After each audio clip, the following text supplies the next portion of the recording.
about whether Colonel Gaddafi himself is now a target.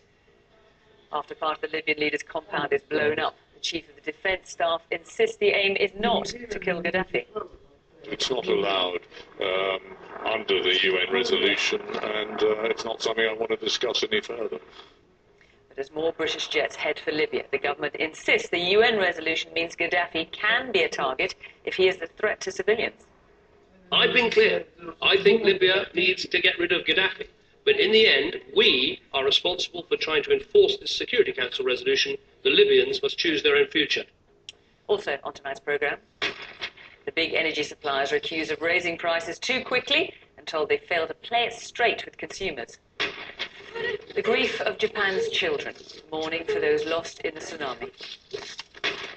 And a big police manhunt for the 22-year-old missing since she left a nightclub on Saturday.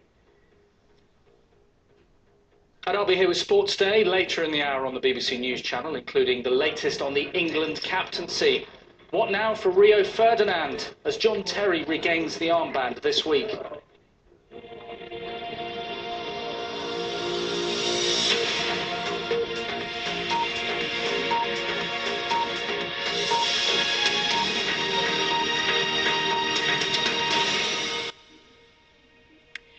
Good evening, welcome to BBC News at 6, as British jets continue their bombing raids over Libya.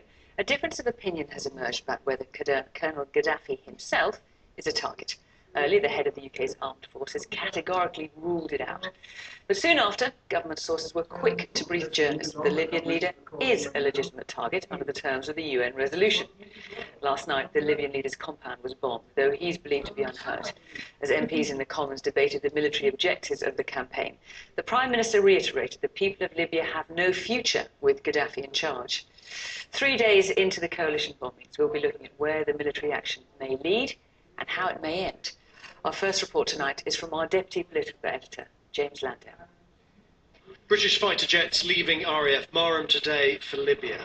But 3 days into this conflict, there's confusion about just where they can fire their missiles. Above all, can they target Colonel Gaddafi personally? This morning, Britain's top soldier said no. No, absolutely not. It's not allowed under the UN resolution, and it's not something I want to discuss any further. Yet, after ministers and officials left Downing Street, where they discussed the situation in Libya, government sources said General Richards was wrong. It would be legal for Allied forces to target Gaddafi if necessary.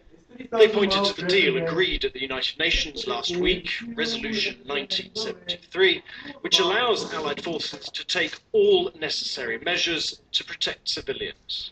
So there's a muddle. Ministers allowing for the possibility of regime change, generals sticking to the explicit instructions of protecting civilians. Who's right? Well, just one of the many questions David Cameron faced when he came to the House of Commons to make the case for military intervention. All of us would have hoped to avoid the use of force, and this could have been achieved if Gaddafi had complied immediately and fully with the requirements of the resolution. But the fact is, he did not, and that left us with a choice, either to use force strictly in line with the resolution, or to back down and send a message to Gaddafi that he could go on brutalising his people. To those fearful of Britain getting involved in yet another conflict, the Prime Minister said this. This is different to Iraq. This is not going into a country, knocking over its government, and then owning and being responsible for everything that happens subsequently. This is about protecting people and giving the Libyan people a chance to shape their own destiny. So in his view, the UN resolution did not provide legal authority to remove Gaddafi by military means. I've been clear. I think Libya needs to get rid of Gaddafi. But in the end, we are responsible for trying to enforce this Security Council resolution. The Libyans must choose their own future. And in this, Mr Cameron had the full support of the Labour leader. The issue at the heart of today's debate is this. On the one hand, the case for action outside our own borders, when we see people facing repression and butchery by others.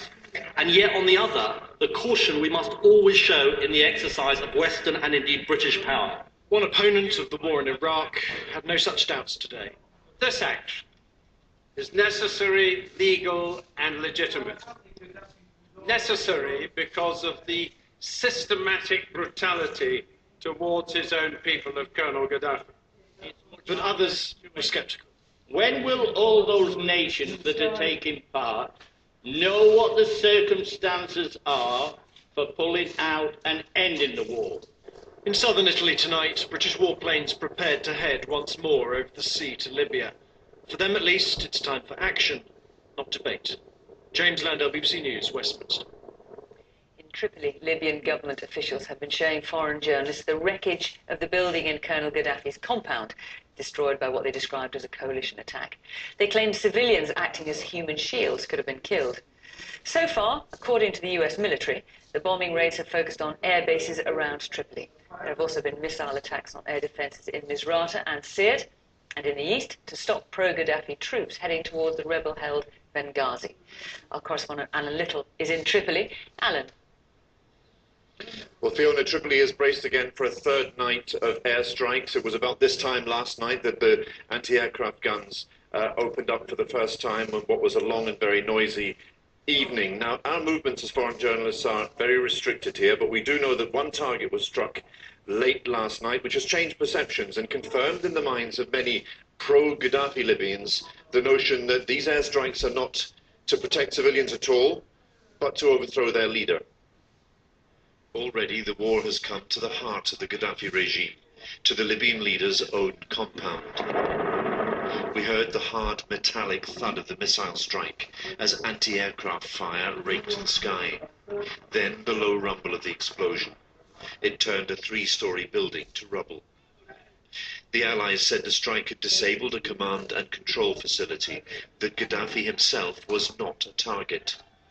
But the government here said it was proof that the air campaign was not about protecting civilians, but about something much more sinister.